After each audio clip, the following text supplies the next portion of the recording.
কথা হচ্ছে বাংলাদেশ 92% মুসলিমের দেশ, স্বাধীন দেশ। এদেশের সরকার নির্বাচিত সরকার। 12 তারিখে এই দেশে সরকার নির্বাচিত হয়েছে সুষ্ঠু নির্বাচনের মাধ্যমে। এই দেশে সরকার এসে, তাহলে সুষ্ঠু আইন প্রয়োগের মাধ্যমে কেন ফাঁসির রায় কার্যকর হবে না? কেন বিএনপির পক্ষ থেকে একটা লোক এখানে আসলো না? কেন স্বরাষ্ট্রমন্ত্রী এখানে এসে রামিসার বাবার মাথায় হাত দিয়ে বলতে পারলো না আপনার জন্য আমরা আছি?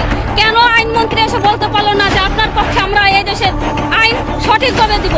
এটা স্বরাষ্ট্রমন্ত্রীর ব্যর্থতা, বিএনপির ব্যর্থতা, তারেক রহমানের ব্যর্থতা, আইনমন্ত্রীর ব্যর্থতা, বাংলাদেশের বিচার ব্যবস্থার ব্যর্থতা। যদি না হতো, বাংলাদেশের যদি সঠিক বিচার ব্যবস্থা থাকতো, এখন তো ঈদের বন্ধ না, রবিবার থেকে কোর্ট বন্ধ। আজকে পর্যন্ত ফাঁসির রায় কার্যকর করার সুযোগ আছে। শনিবার বাংলাদেশের সকল অফিস আদালত খোলা, শনিবার খোলা, রবিবার খোলা। এর মধ্যে ফাঁসির রায় কার্যকর করার কোনো ব্যাপারই না। 24 ঘন্টা সময় লাগে না। যে আসামি এজলাসে দাঁড়ায় জজের সামনে স্বীকার করে যে হ্যাঁ আমি খুন করছি, আমি ধর্ষণ করছি, তাকে কেন 10 দিনের রিমান্ডে দিতে হবে? 10 সেকেন্ডে কেন জজ বললো না যে ওকে 1 গুলি করে দেন, ওকে পুরো স্পেয়ার করে দেন?